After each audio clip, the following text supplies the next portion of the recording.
30 گھڑ سوار اور 42 پیادے امام علیہ السلام کا کل لشکر تھا، جبکہ ابن سعد کے پاس ہزاروں گھڑ سوار اور پیادہ سپاہی ہیں۔ ایک روایت کے مطابق ان کی تعداد 30,000 تھی۔ امام علیہ السلام نے ایک مرتبہ پھر دشمن کی طرف رخ کیا اور انہیں یاد دہانی کروائی کہ وہ پہلے مسلمان مرد علی ابن ابی طالب کی نسل سے ہیں اور حضرت خدیجہ سلام اللہ علیہا ایمان لانے والی پہلی خاتون کی اولاد میں سے ہیں۔ اس وقت شمشیر خدا ان کے ہاتھ میں ہے۔ ابن سعد کے سپاہی حقیقت سے آنکھیں بند کر کے حسین ابن علی کی حرمت کا انکار کرتے ہوئے غیر مساوی جنگ کا آغاز کر دیتے ہیں۔ ان دو لشکر کے درمیان پہلی لڑائی میں امام علیہ السلام کے بعض انصار کی شہادت اور 50 سے زائد مجروح ہوئے۔ جناب حر شہداء کے پہلے گروہ میں سے ہیں۔ ان کی شہادت کے وقت امام علیہ السلام نے ان کا سر اپنے زانوں پر رکھا اور فرمایا، تم آزاد شدہ ہو جیسا کہ تمہاری ماں نے تمہارا یہ نام رکھا۔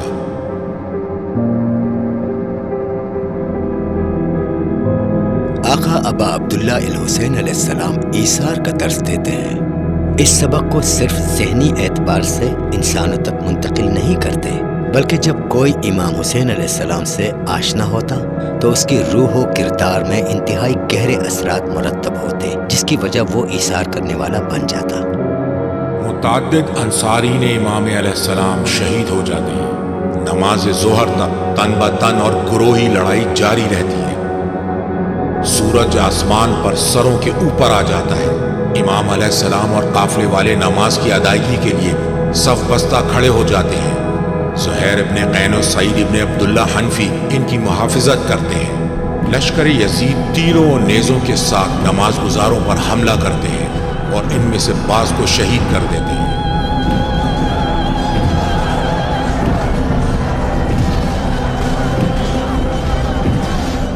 امام حسین علیہ السلام کی آخری نماز کے دوران ان کی ذات میں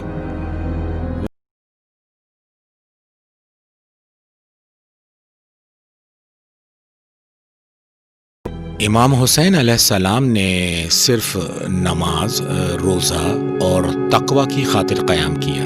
اسی لیے امام کا اصرار تھا کہ وہ ہر صورت میں نماز قائم کریں، ان تمام تر خطرات کے باوجود جو اس وقت میں لاحق تھے۔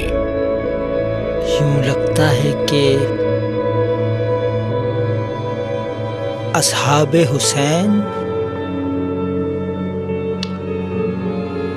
ایسے ایثار کے مقام تک پہنچے کہ پھر کبھی اس کا تکرار نہیں ہوا۔ جبکہ ہم دیکھتے ہیں کہ بالمقابل لشکر والے نماز کی قدر و قیمت کے قائل نہیں تھے، کیونکہ وہ جن مقاصد کو لے کر آئے تھے وہ دینی و الہی نہ تھے، چاہے وہ کبھی کبھار یہ دعویٰ کرتے تھے کہ ان کے مقاصد دینی ہیں۔ یاران امام علیہ السلام یکے بعد دیگرے اذن امام علیہ السلام کے ساتھ میدان کی طرف جا رہے تھے۔ وہ شجاعت و بہادری کے ساتھ جنگ کرتے اور شہید ہو جاتے۔ جون امام علیہ السلام کا سیاہ پوست غلام ہے، وہ بھی امام علیہ السلام سے اذن جہاد چاہتا ہے۔ امام علیہ السلام فرماتے ہیں، میں تمہیں آزاد کرتا ہوں، چلے جاؤ تاکہ تمہیں کوئی گزند نہ پہنچے۔ اس نے قبول نہ کی اور کہتا ہے، خدا کی قسم میں ہرگز آپ سے الگ نہیں ہوں گا۔ وہ کربلا کے ان 7 شہیدوں میں سے ایک ہے جن کی شہادت کے وقت امام علیہ السلام پیدل چل کر ان کے پاس پہنچے ہیں اور ان کے سر کو اپنے زانوں پر رکھا ہے۔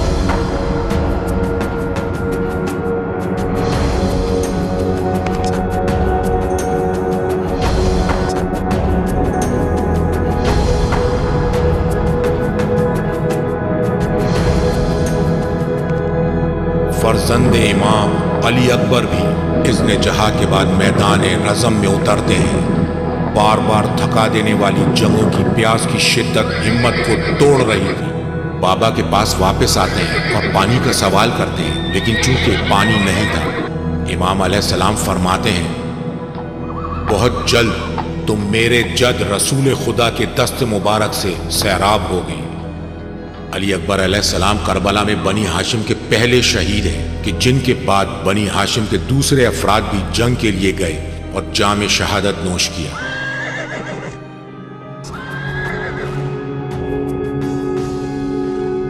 عاشورہ کی خصوصیت یہ ہے کہ اس میں ایک جامعیت پائی جاتی ہے۔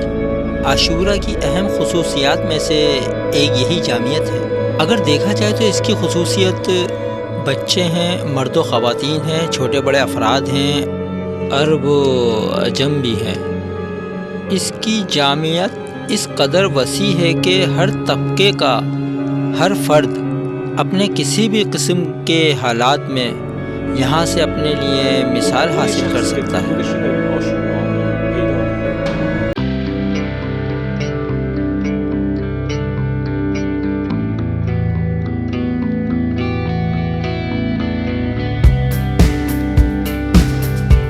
کہ میں بھی میدان جنگ میں جاؤں؟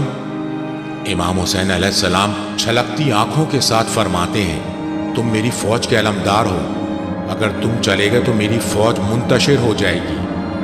لیکن عباس ابن علی اصرار کرتے ہیں۔ امام علیہ السلام فرماتے ہیں، اگر ایسا ہے تو پھر جاؤ، بچوں کے لیے فضل ابا عبداللہ الحسین علیہ السلام کی قدرت و طاقت کا مظہر تھے۔ وہ لوگ جو عاشورہ سے آشنا ہیں اور عاشورہ سے عشق کرتے ہیں، چاہتے ہیں کہ کربلا کے علمدار کا کردار اپنائیں۔ ان کے لیے علمدار ہونا اہم ہے۔ شک نہیں کہ حضرت عباس علیہ السلام امام حسین علیہ السلام کا برادری کے فطری رشتے سے ہٹ کر احترام کرتے تھے۔ وہ حسین علیہ السلام کو معصوم امام تسلیم کرتے تھے کہ جس کی اطاعت و نصرت واجب ہے، اس اعتبار سے کہ حسین علیہ السلام ان کے لیے امام زمانہ تھے۔ وہ اپنے بھائی حسین علیہ السلام کے سامنے خاضع رہتے تھے۔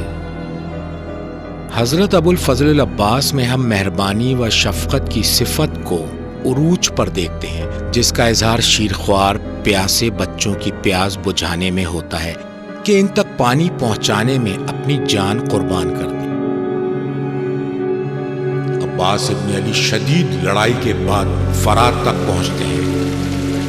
فرات کے کنارے پر حسین علیہ السلام اور اہل بیت کی پیاس کو یاد کرتے ہوئے پانی نہیں پیتے۔ وہ کوشش کرتے ہیں کہ بھری ہوئی مشکیزے کے ساتھ خیموں تک پہنچ جائیں۔ ابن سعد کے سپاہی ان کا راستہ بند کر دیتے ہیں اور پھر ایک جنگ شروع ہو جاتی ہے۔ دوران جنگ حضرت عباس کے بازو قطع ہو جاتے ہیں۔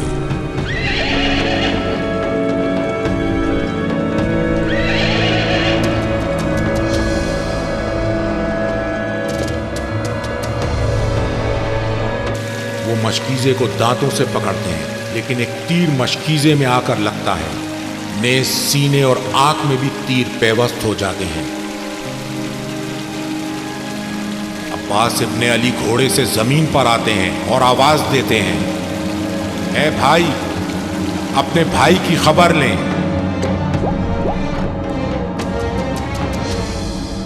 عباس علیہ السلام اسی فداکاری کی بنا پر عباس علمدار بن گئے اور لوگوں کے درمیان اس قدر و منزلت کو پایا۔ حضرت عباس علیہ السلام پانی تک پہنچے اور اس کے باوجود کہ شدید پیاس رکھتے تھے، پیاس کی شدت سے دل پارا پارا ہو رہا تھا، لیکن خود کو روکا اور پانی نہیں پیا، اس لیے کہ امام حسین علیہ السلام اور خاندان رسول خدا صلی اللہ علیہ وآلہ وسلم تشنا ہے۔ علمدار وہ ہیں کہ جب زمین کربلا پر گرے تو ابا عبداللہ الحسین علیہ السلام نے فرمایا، الآن انکسر ظہری وقلت حیلتی وانقطع رجائی۔ میری امید نا امید ہو گئی۔ حسین مجھ سے ہیں اور میں حسین سے ہوں، یہ گفتار پیغمبر ہے کہ واقعہ عاشورہ سے کئی سال پہلے آپ علیہ السلام کی زبان مبارک سے سنی گئی، لیکن کئی سال گزرنے کے بعد اس کلام کا حقیقی مفہوم کربلا میں آشکار ہوا۔ حسین علیہ السلام اپنے تمام وجود کے ساتھ رسالت پیغمبر صلی اللہ علیہ وآلہ وسلم میں ضم ہو چکے تھے۔ خود اور اپنے اہل و عیال کو رسالت نبی اکرم صلی اللہ علیہ وآلہ وسلم کی محافظت کرنے میں قربان کر دیا۔ میرے اعتقاد کے مطابق قیام امام حسین علیہ السلام کی حقیقی شناخت کے لیے فلسفی نگاہ حقیقت سے قریب ترین ہے۔ قیام امام حسین علیہ السلام کی حقیقت کو نہیں سمجھا جا سکتا جب تک آخری نبی حضرت محمد صلی اللہ علیہ وآلہ وسلم کی رسالت کے کردار کو نہ سمجھیں۔ نیز موجودہ زمانے کی فہم حضرت مہدی علیہ السلام کے زمانہ کمال تک ہونے والی ترقی اور پیش آنے والے واقعات کو مد نظر رکھنے کے بعد ہم قیام امام حسین علیہ السلام کی حقیقت کو جان پائیں گے۔ یہ وہ فتنہ اور بلا تھی کہ پروردگار عالم نے مسلمانوں کو اس میں مبتلا کیا تاکہ یہ بتا دیں کہ اس کے نزدیک دنیا کی کوئی قدر و قیمت نہیں اور جو چیز خدا کے ہاں ہے وہی باقی رہ جائے گی۔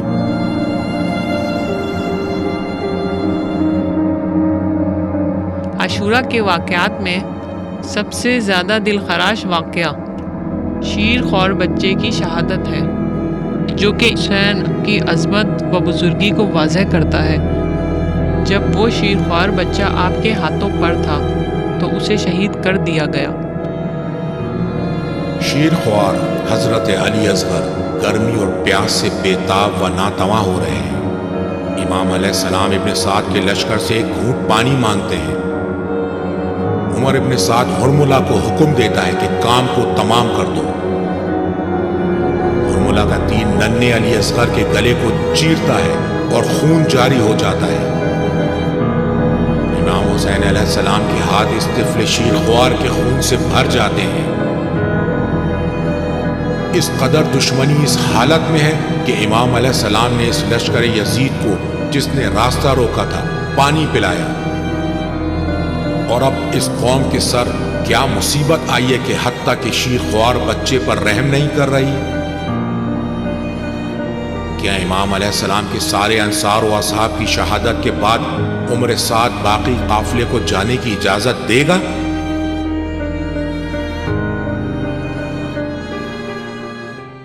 مزید دینی اور تاریخی ویڈیوز دیکھنے کے لیے ابھی ہمارے چینل عزادار حسین کو سبسکرائب کریں اور بیل آئیکن پر کلک کرنا نہ بھولیں۔